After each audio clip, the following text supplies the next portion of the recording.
Good morning, everyone.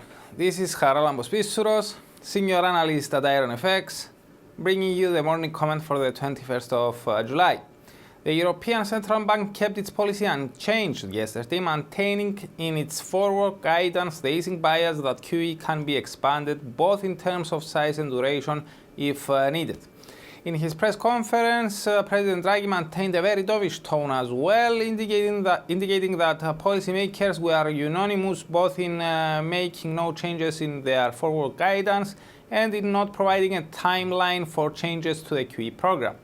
Even though the bank did not remove its QE easing bias, as had been widely speculated ahead of the meeting, the euro still gained significantly on Draghi's remarks. We think that this may be due to Draghi's comments that financial conditions remain broadly supportive and that although longer-term yields have risen recently, they remain low by historical standards. This implies that the bank is not particularly worried about the recent rise in euro area yields or the appreciation in the euro, which may have given investors a reason to add to their long euro positions. Euro-dollar skyrocketed after it hit the support hurdle of 114.85 to eventually stop at 116.60.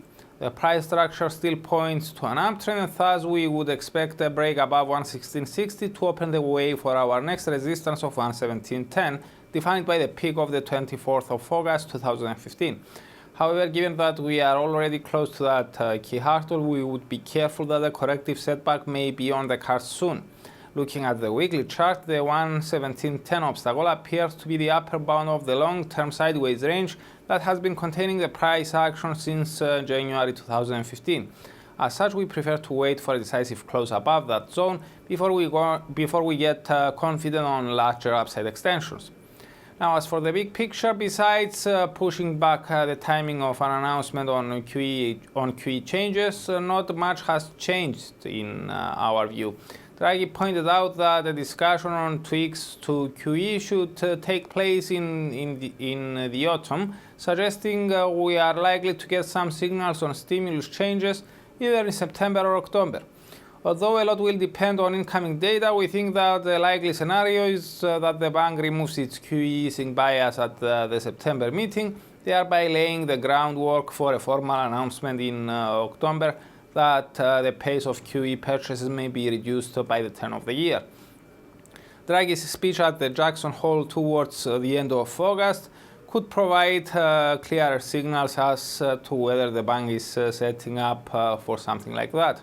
Speculation about a QE reduction announcement by October could keep the euro supported, but as we already know that we would wait for a clear move above 117.10 in euro and dollar before we assume the continuation of the existing uptrend. Now moving to Australia, overnight RBA Deputy Governor Guy Debelle said no significance should be read into the RBA's discussion in the June meeting minutes about the neutral rates of interest, and that Australian rates don't have to rise simultaneously with other major central banks. He added that an appreciating Aussie reduces the benefits of faster global growth for Australia. The Aussie slid on his comments as they may have scaled back rate hike expectations and also signaled that the bank is uncomfortable with the levels Aussie is currently trading at.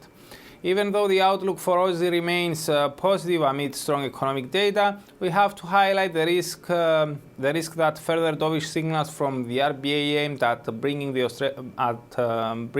Australian yields back down could cause the Aussie to give back more of its latest gains.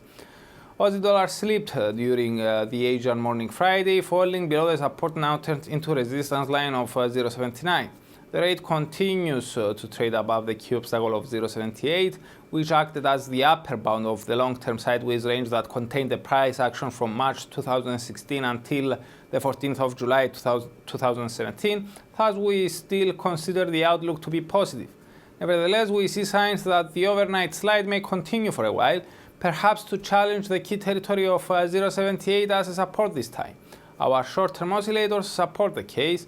The RSI edged south after it exited its above 70 territory and is now testing its 50 line, while the MACD, although positive, lies below its trigger line pointing down. Now, as for today's highlights, we only get economic data from Canada.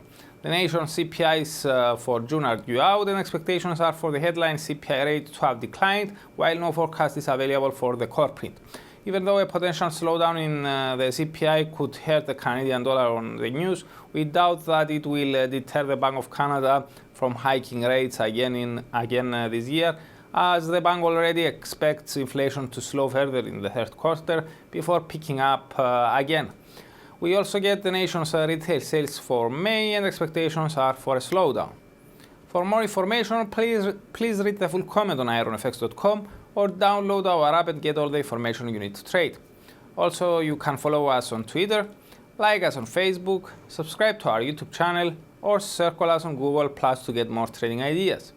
This is Charalambos Pissouros, Senior Analyst at IronFX, wishing you solid trading.